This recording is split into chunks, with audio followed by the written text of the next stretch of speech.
অংশ নেবেন নির্বাচনে, বলেছেন তার ছেলে সজীব ওয়াজেদ জয়। শেখ হাসিনা ভারতে পালিয়ে যাওয়ার 3 দিনের মাথায় নিজের দেয়া আগের বক্তব্য থেকে সরে এসে এমন দাবি করলেন তার ছেলে সজীব ওয়াজেদ জয়। এদিকে শেখ হাসিনার বিষয়ে ফোন আলাপ করেছেন যুক্তরাজ্য ও ভারতের পররাষ্ট্রমন্ত্রী। বিস্তারিত মেহরাব হোসেন খানের ডেস্ক রিপোর্টে। ছাত্র জনতার বিক্ষোভের মুখে গত 5 আগস্ট ভারতে পালিয়ে যান শেখ হাসিনা। এরপর সামাজিক মাধ্যমে ভিডিও পোস্ট করে আর বিভিন্ন গণমাধ্যমে সাক্ষাৎকার দিয়ে তার ছেলে সজীব ওয়াজেদ জয় বলেছিলেন তার মা আর বাংলাদেশে যাবেন না, রাজনীতি করবেন না, এমনকি শেখ মুজিবের 2 কন্যার সন্তানদেরও আওয়ামী লীগের হাল ধরার সম্ভাবনা নেই।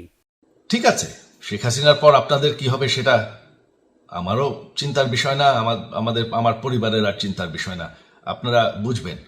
এরপর প্রতিদিন জয় কোনো না কোনো সংবাদ মাধ্যমে শেখ হাসিনার, নিজের, দলের আর বাংলাদেশের জনগণের ভবিষ্যৎ নিয়ে কথা বলেছেন। ধীরে ধীরে পাল্টেছে তার বক্তব্য, নমনীয় হয়েছে দেশবাসীর প্রতি বিরূপ মনোভাবের, সরেছেন রাজনীতি নিয়ে কট্টর অবস্থান থেকে। বৃহস্পতিবার ভারতের গণমাধ্যম টাইমস অব ইন্ডিয়ায় দেয়া সাক্ষাৎকারে বলেছেন, অন্তর্বর্তী সরকার নির্বাচনের প্রস্তুতি নিলে, বাংলাদেশে গণতন্ত্র প্রতিষ্ঠিত হলে দেশে যাবেন শেখ হাসিনা। দল ও কর্মীদের অস্তিত্ব রক্ষার স্বার্থে বাংলাদেশের রাজনীতিতে সক্রিয় হওয়ার বার্তাও দিয়েছেন জয়। জো বাইডেন বিদায় নিলে, ডোনাল্ড ট্রাম্প সরকারে আসলে বাংলাদেশ নিয়ে যুক্তরাষ্ট্রের নীতি পাল্টাবে।